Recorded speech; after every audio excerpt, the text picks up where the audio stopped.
Earlier, I was engaged in a conversation about natural building. Now every rock and tree I see gets me thinking about what can be built. I'm Justin Hitt from Prosperity Homestead. These rocks are either going to end up being a stone wall or the foundation of a small building. And then of course, these trees, these are a little small. You need a 6 to 8 inch post, but the round timber frame is actually a Korean timber frame style where they actually take green pine trees, strip the bark off of them, and use them as poles and uprights. It's kind of a primitive form of the more sophisticated Japanese style. And of course, it's just what you've got. I've got round poles, not large logs that can be hewn. You know, I need hundreds of these to make nice hewn logs. I don't have that, but what I got is a lot of these round poles, 5 to 8 inches in diameter. If I can clean those up, get them stripped. I've got stone for foundation. I've got the poles, and then there's a quarry up the road where I can get stone chip and other materials that I'll need for a foundation. Now I'm going to attend, of course, before I get into it. But again, talking about this, if you're walking your property, look at that pine right there. That's actually a pretty decent size right there. I can at least get a lean-to shelter for animals with wood that is right here at my fingertips, just thinning things out. Now, yes, I could wait till the trees get bigger, or I can buy rough cut wood at a local sawmill. But ultimately, the natural building materials are already on your site. You've got clay, you've got timber, you've got rock. Look at this rock right here. And so every time I'm picking up a rock, I don't see it as work. I see it as another building block, like picking up cinder block that just happens to be here on the property. Cinder block are $8 to $10 a piece. This rock, while it's a different type of construction, is already on this land. Now, if you don't have these materials on your land, we can show you how to find the materials and have them dropped off. There is a stone quarry nearby that can give me better looking stone. This particular stone looks like it has some iron in it, and it's not the prettiest, and some of it's a little soft. Some of it's sandstone, it's got a little quartzite in it. I heard the word urbanite when I was talking with somebody, but again, this is great fill for a stone wall.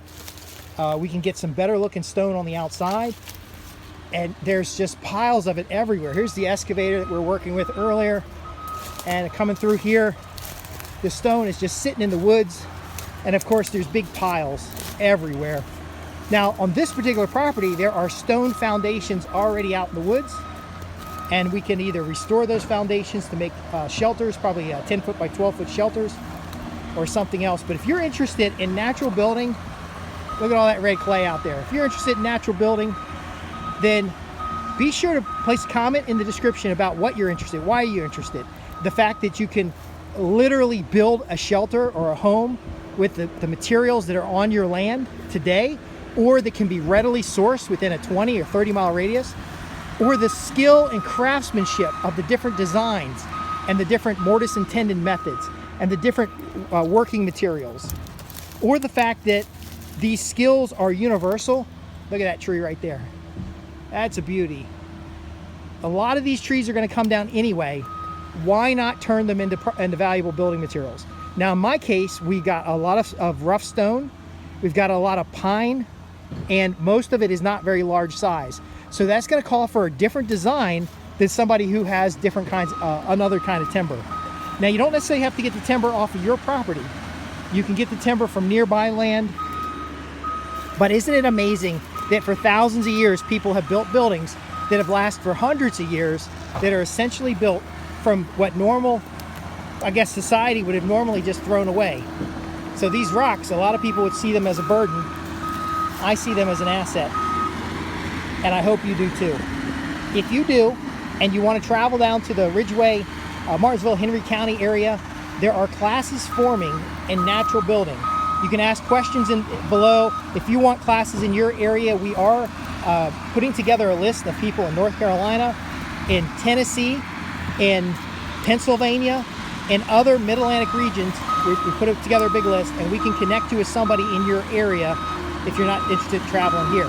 Now, we have the racetrack, and we have a lot of other interesting things to see, But as far as what's going on right now, we're setting aside these materials on purpose because we're going to use them for natural buildings. And so I like to connect you with that network.